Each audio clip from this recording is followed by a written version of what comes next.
पूज्य महाब्रह्म ऋषि श्री कुमार स्वामी जी नामक कल्पवृक्ष ने भारत में ही नहीं पूरे विश्व को अपनी कृपाओं से कृतार्थ किया। वेदों के शास्त्रोक्त बीज मंत्रों के प्रभाव को देश विदेश के बुद्धिजीवियों ने भी स्वीकारा। 2 मई 2011 को यूएस के न्यूयॉर्क सीनेट ने निर्विरोध प्रस्ताव पारित करके परम पूज्य महाब्रह्म ऋषि श्री कुमार स्वामी जी को सम्मानित किया। On the resolution, all in favor signify by saying aye. Opposed? The resolution is adopted. Nassau county के असेंबली हॉल में आयोजित एक भव्य समारोह में सीनेट में निर्विरोध प्रस्ताव पारित करके 29 अप्रैल को ब्रह्मर्षि श्री कुमार स्वामी जी डे घोषित किया गया। इस प्रकार देश विदेशों की सांसदों ने कृतज्ञ भाव से अनेकों पुरस्कार, angel of humanity, pride of world, happiness, health and piece ambassador award इत्यादि से सम्मानित किया। विश्व के शक्तिशाली देशों ने अंततः बीज मंत्रों की सनातन शक्ति को स्वीकार कर ही लिया। परम पूज्य महाब्रह्म ऋषि श्री कुमार स्वामी जी केवल आध्यात्म से ही नहीं वरन दैवव्य पार्श्व चिकित्सा और अभिमंत्रित औषधियों से भी असाध्य रोगों का निवारण करते हैं, जिसका आधुनिक मेडिकल साइंस के पास कोई इलाज नहीं है। परम पूज्य महाब्रह्म ऋषि श्री कुमार स्वामी जी को लोगों के चित्र देखकर रोग विश्लेषण एवं उनके समाधान हेतु all India Hakim Ajmal Khan award और बेस्ट आयुर्वेदिक फिजिशियन अवार्ड से भी सम्मानित किया गया।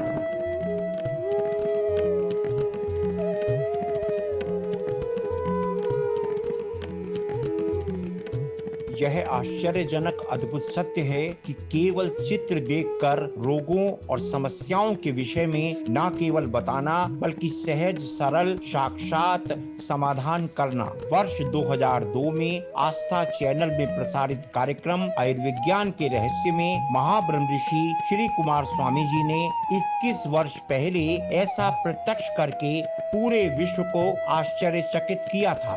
यह कार्यक्रम उस समय सबसे अधिक लोकप्रिय कार्यक्रमों में एक कार्यक्रम माना गया था। आपकी बारंबार की मांग पर इस कार्यक्रम के मुख्य अंश YouTube में प्रसारित किए जा रहे हैं। ये पत्र हमारे पास आया है, दिल्ली से है नीना मल्होत्रा जी का। तो इन्होंने अपनी तस्वीर भेजी है और आप बताएं कि इनकी क्या क्या शारीरिक समस्या है। एक तो इनकी बॉडी में आयोडीन की कमी है। इनके जो आंखों का हिस्सा है उसमें कालापन अधिक रहता है और इनकी हड्डियों के हिस्से में भी कमजोरी है, क्योंकि इनके जो हिप्स के हिस्से हैं, इनकी फ़ोटो में तो सिर्फ इनका चेहरा नज़र आ रहा है, लेकिन इनका जो हिप्स का हिस्सा है वो ज़्यादा हैवी है, क्योंकि ये एक्सरसाइज भी करते हैं, डाइटिंग भी करते हैं, तब भी वो हिस्सा कम नहीं होता। और इन्हें हार्मोन का भी इम्बैलेंस है, हार्मोन्स की भी इनके, क्योंकि ये इनकी माता को रोग है, माता से इनको मिला हुआ है। और पेट इनका काफ़ी समय से साफ नहीं है। और सीरम क्रेटिनाइन और प्रोटीन ये जरूर टेस्ट करा लें। और T3 serum T3 T4 TSH भी ये टेस्ट करा लें। और कंप्लीट हेमोग्राम भी ये टेस्ट करा लें, तो उसमें भी इनको प्रॉब्लम है। और कुछ में इन्हें एक तो इनका माइग्रेन है, दर्द इनको काफ़ी रहता है और ये सोचते बहुत हैं। जब ये किसी चीज़ के बारे में सोचते हैं फिर ये उसी के बारे में सोचते ही रहते हैं। और कभी कभी ये ज़्यादा मात्रा में खा लेते हैं, कभी कभी ये खाते भी नहीं हैं। और पेट भी इनका पूरा साफ नहीं होता और लीवर भी इनका बढ़ा हुआ है। और जो मैं इन्हें औषधि बताऊंगा तो प्रभु कृपा से ये ठीक हो जाएंगे। इन्हें दर्द भी ठीक हो जाएगी, इन्हें टेंशन भी ठीक हो जाएगी। और ये इनकी जो सोचते हैं, ये बार बार सोचते हैं, इनका सिर का ऐसा बड़ा भारी रहता है, उससे भी ठीक हो जाएगा। और इन्हें साइनोसाइटिस भी प्रारंभ हो चुका है, क्योंकि इनके फादर को ये साइनोसाइटिस का रोग है। ये इनको इनके फादर से मिला है। और ये इनके जो हिप्स का हिस्सा हैवी है और कभी कभी इनके पैरों में दर्द होता है, ये रोग इनकी मदर ने इनको गिफ्ट में दिया है। तो दोनों का मैं इलाज इनको बता रहा हूँ, ये दोनों के रोगों से मुक्ति मिलेंगे। एक तो भिंडी के बीज आम आपने सुने होंगे, और एक तरबूज के बीज, एक सीताफल के बीज, एक मैनमिस के बीज और एक तोरी के बीज। ये सभी को ये छाया में सुखा लें, धूप में ना सुखाएं। छाया में सुखाने के बाद इनको ये पीस लें और पीसने के बाद शहद में पुदीने का रस और अलसी का थोड़ा सा प्रयोग कर दें, 1 ग्राम का प्रयोग कर दें। तो इनको मिक्स करके ये बोतल में डाल के रख लेंगे, तो उसका आधा चम्मच ये सुबह शाम प्रयोग करें तो 3-4 मंथ में ये रोग से भी मुक्त हो जाएंगे और इन्हें किसी प्रकार का अवसाद भी नहीं होगा। और ये हमेशा प्रसन्न, देखने में अच्छे लगते हैं लेकिन ये हमेशा उदास फील करते हैं, इनके अंदर इन्फिनिटी कम्प्लेक्स बड़ी है, ये सोचते हैं मैं ये कर पाऊंगी या नहीं कर पाऊंगी। कई बार ये करने में समर्थ होते हुए भी ये जो इनकी मानसिक तनाव है ये उन उस कार्य में असफलता दे देता है, ये सफल नहीं हो पाते। तो इससे उस रोग से भी इन्हें मुक्ति मिल जाएगी, तो प्रभु कृपा से ये ठीक हो जाएंगे। अगर देखा जाए 99% लोग रोगी हैं, कलयुग का प्रभाव है। लेकिन हम कलयुग में एक बात देख रहे हैं कि धर्म जो है वो बढ़ रहा है। तो क्या ये बात सही है कि धर्म में लोगों की आस्था बढ़ रही है? ऐसा है, ये किसी हद तक सही भी है और किसी हद तक ये सही होने का आभास भी देता है। जैसे आपके घर में गाय है, आप गाय की बड़ी सेवा कर रहे हैं और जो भी उन्हें अच्छे पदार्थ खाने के लिए देते हैं, लेकिन उसके पीछे आपको पता है कि ये मैं इन्हें अच्छे पदार्थ खिला रहा हूँ, इसका कारण है कि मैं अच्छा दूध प्राप्त करूँ, अच्छा दूध मुझे मिले। तो वो गाय की सेवा नहीं है, वो आपका एक कर्म है, वो आपका एक व्यापार है, वो आपका एक साधन है। जो लोग आध्यात्मिक रूप से आज भक्ति कर रहे हैं उनके पीछे एक तो भय है, क्योंकि उन्हें पता है कि समाज में जो रोग फैल रहे हैं उनका चिकित्सा विज्ञान के पास कोई इलाज नहीं है, और वो अपनी तरफ से बुरे कर्म भी करते हैं, उनसे बचते भी हैं, और वो कुछ पाना भी चाहते हैं जो बुराई से पाया जा सकता है, और उनके बुरे फलों से भी बचना चाहते हैं। जैसे एक आदमी धन भी प्राप्त करना चाहता है और चोर भी नहीं खिलाना चाहता और चोरी भी करना चाहता है, तो वो भयभीत होकर फिर वो चोरी भी करेगा और मंदिर में, गुरुद्वारे में, गिरजाघर में या प्रभु का नाम लेके वो पूजा भी करना चाहेगा कि मैं उस दोष से, अभिशाप से बचा रहूं। ये कल युग में जो भक्ति है उसका 90% ये कारण है, क्योंकि जो लोग भक्ति कर रहे हैं वो भय से कर रहे हैं। वास्तव में अध्यात्म वो होगा कि जब आप सुखी हैं। अब आप देखो जगत में जितने सुखी लोग हैं, जिनके पास साधन हैं, या मंत्री हैं, या अमीर लोग हैं, या सुंदर लोग हैं, या युवा वर्ग के लोग हैं, उन्हें इस समय कोई रोग नहीं है, वो परमात्मा का नाम नहीं ले रहे। उनको लगता है कि परमात्मा का नाम लेने से क्या है, हम इतने सुंदर हैं, हमारे पीछे दुनिया दौड़ रही है, हमारे पास साधन है, हम जो चाहे प्राप्त कर सकते हैं। तो अगर वो युवा वर्ग भक्ति करे, परमात्मा का नाम ले और उन्हें कोई भय ना हो, उसका नाम भक्ति है, वो वास्तव में भक्ति है। लेकिन जब आदमी बूढ़ा हो जाता है, 40 साल का, 50 साल का, 60 साल का, अब उसे लगता है कि मेरे बच्चे भी नहीं पूछेंगे, मुझे रोग भी हो रहा है, कष्ट भी हो रहा है, तो वो कहता है चलो हो सकता है मुझे परमात्मा बचा दे, और परमात्मा बचाता है, इसमें कोई दो राग नहीं है। लेकिन ये सकाम भक्ति है, वो भय से भक्ति है।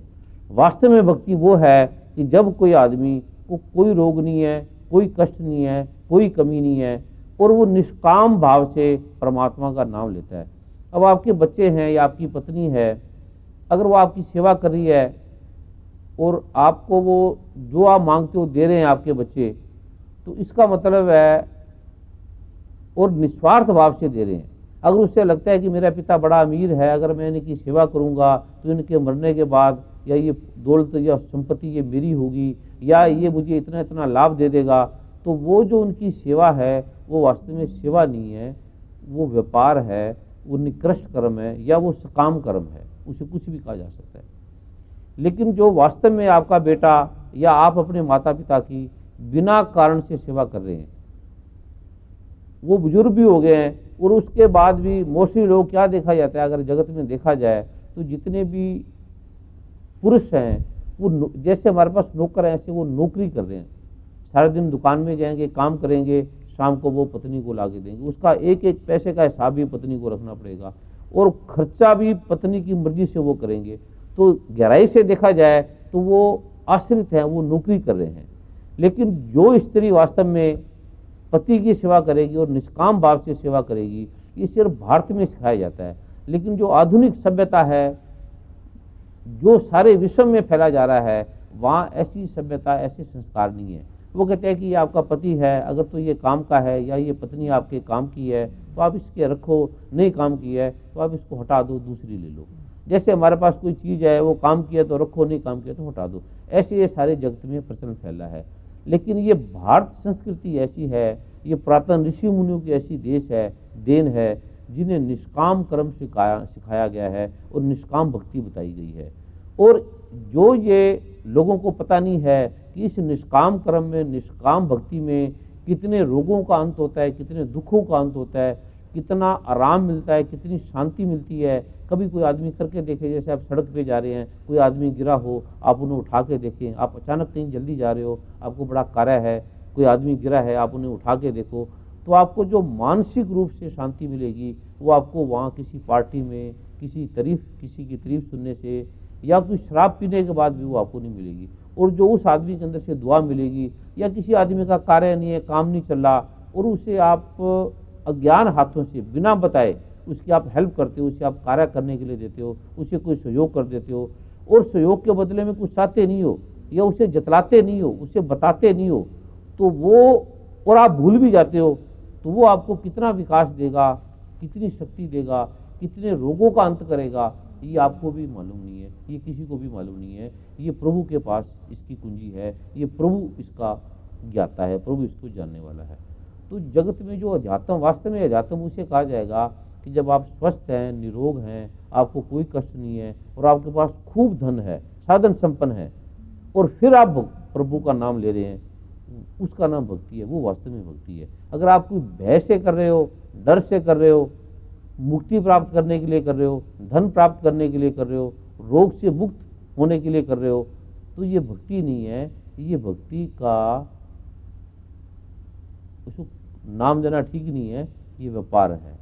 यह इससे सकाम भक्ति भी श्री कृष्ण भगवान ने हमारे पर करुणा करने के लिए इन्हें सकाम भक्ति का नाम दे दिया, क्योंकि हमारे दिल को चोट ना लगे, लेकिन है ही ये व्यापार। जो लोग वैसे भक्ति करते हैं उनका बार बार जन्म होता है और अच्छे कुल में जन्म होता है। लेकिन जो सकाम भाव से, निष्काम भाव से, जो सकाम भाव से करेंगे उन्हें सकाम भाव का फल होगा। क्योंकि श्री कृष्ण भगवान ने गीता में वो बोला है जो अर्जुन की समझ में आ सकता है, वो अर्जुन के लिए बोला है। अगर आज कृष्ण भगवान बोलेंगे और आर अर्जुन होगा तो कृष्ण भगवान कुछ और बोलेंगे, क्योंकि आज का जो मानव है और उस समय का जो मानव है उसमें काफ़ी परिवर्तन है।